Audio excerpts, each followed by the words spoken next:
Play gangster rap or some shit like that. You're gonna go acapella Blueface? Just give me an excuse to say you know? That's what I like to say. All those girls that are with him and all those guys that are with him, they are guilty by association as well, bro. Like, a lot of you black guys, you'll be simping for these blonde girls, and these blonde girls are not interested in black guys, yeah? They like guys like this here. But like, they're guilty by association as well. They're on the same wave as he is. Just like his audience are on the same wave he is. They want to all come out and say, nigga. You got to think about it. Why do they want to say that so bad? Like, it's not good enough that you live in a predominantly white country. It's not good enough that you've got most of everything going on in the country that kind of gives you a little bit of an advantage. But that's not good enough. No, you need to come on live streams and say nigga. Meanwhile, this guy walks around with a black security guard, bro.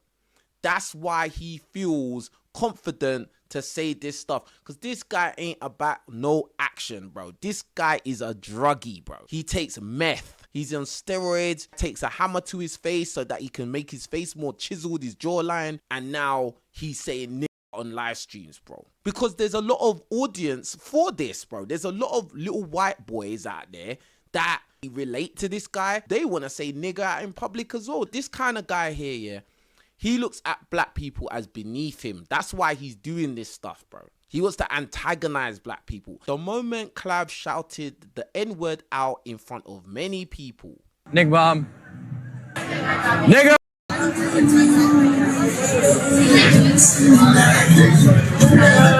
Yo, did anyone hear that? What was that? Must have been the wind. Must have been the wind, bro. I didn't say that. His audience is all white people, bro. Like, bro, you're not really gonna find many black boys sitting down watching Clavicular, bro. As a black person, why would you sit down and watch Clavicular's live stream, bro? It's literally just for white people, bro. And this guy is making it a point to always go outside and shout out the N-word. Like, why would you do that? Like, what is your thought process? How did you even get to this idea that this is something you're gonna do?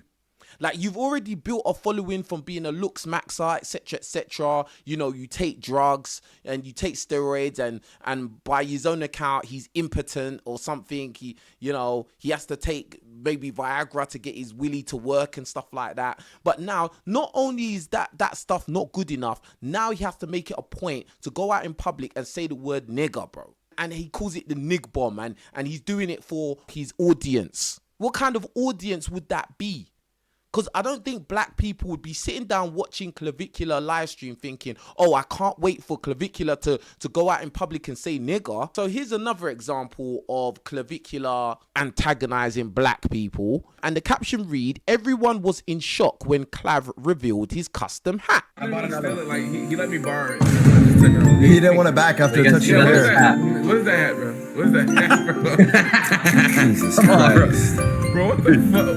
Who the fuck sent you a nigga hat, bro? Yo, bro. Why would you want to wear that hat, bro? What is your obsession with trying to antagonize black people? What is your obsession, bro? Like, you've got a following, you're probably making a lot of money, you're attracting all the little blonde chicks you want. So why do you need to make it a point that you need to hyper focus on the word nigger? Why is that? Did you get some kind of rise out of that, bro? Does it get you hard every time you say the word nigger? Like, what is going on? Something's very suspicious to me, bro. And the fact that it must, like, excite your audience, it says a lot about the kind of audience you have. And also, the company you keep, because I can see Nick Fuentes at the bottom of the screen on your little collaboration.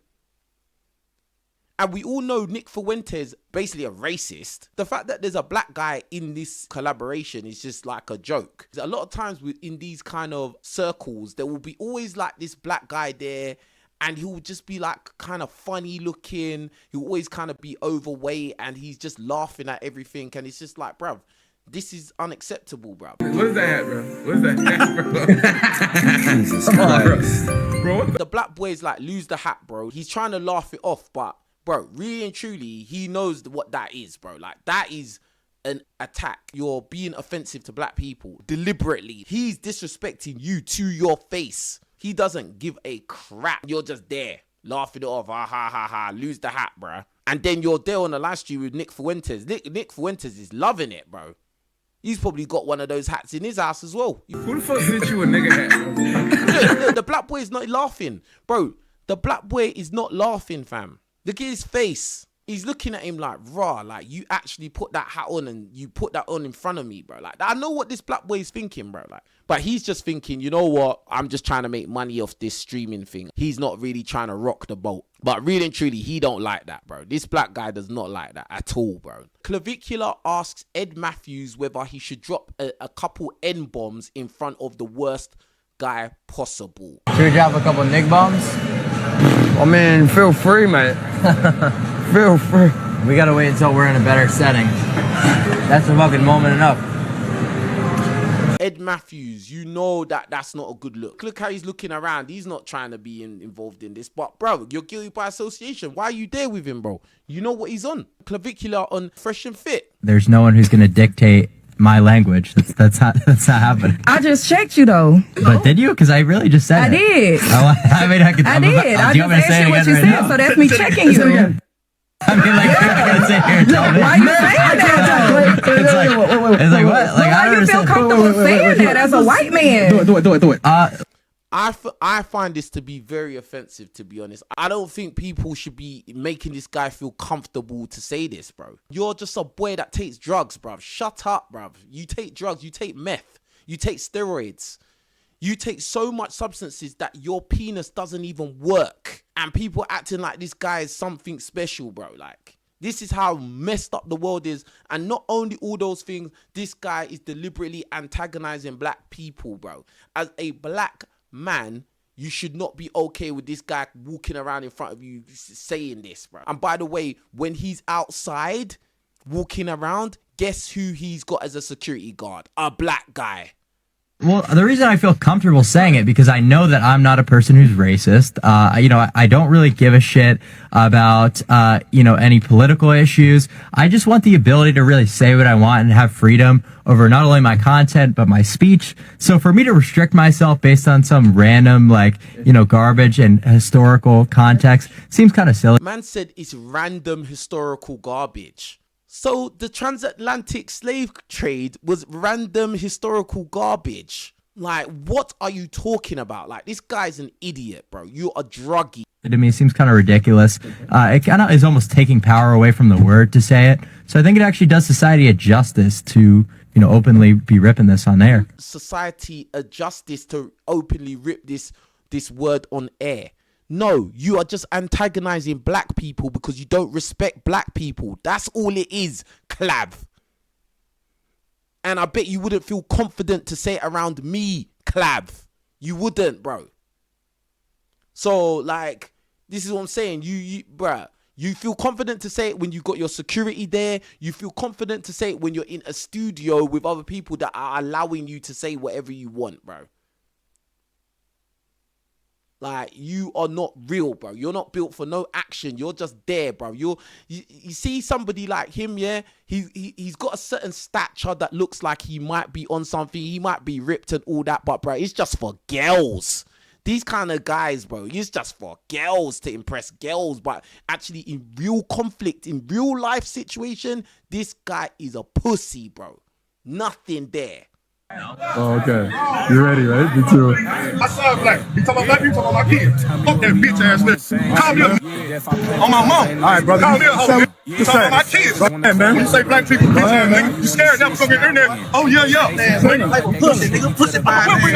Look at this. This whole situation is just so embarrassing, bro. On so many levels, yeah? First of all, look at Clav. Clav is just standing there behind a black man defending him. The other black guy is mad because Clav always walks around saying nigger. He wears a hat that says nigger on it. But you're not really trying to do anything. You're just shouting and shouting and shouting. You don't really and truly, if you wasn't going to attack man or do whatever, you shouldn't even have engaged. You shouldn't have said nothing. There's no point. Or at best, you say 1-2 thing and just keep it pushing. Like, Clav is just standing there smug because he's hiding behind a black man. sometimes, yeah, money, it don't matter, bro. Like, sometimes you just got to stand on principle, bro. As a black man, why would you be employed by a white man that walks around saying nigger out in public, bro? Like, showing total disrespect to black people, not giving a crap. You know, he obviously doesn't respect black people, period. And now he's getting pressed outside by other black people, and now you are gonna stand as the shield. Hey, what's up? He's chilling, bro. Go ahead, bro. Go ahead. Now you know that from now my kids. Keep selling candy, bro. Keep selling candy. Look, these guys, these Clavicular and other guys, they're just standing there. They don't care. They're just gonna let the black security just handle it. You handle them. Yeah, we're not even gonna talk. We're just gonna stand like we're tough guys, and you're gonna handle them. We don't even want to speak to them. They don't deserve to be spoke to. Bruh, this makes me sick, bro. These men are weak men, bro. You walk around saying nigger outside, blah, blah, blah, and all of this stuff. And why don't you back it then? Why are you hiding behind the black security guard? You should be in the front saying nigger in their face, bro. Without a black security guard.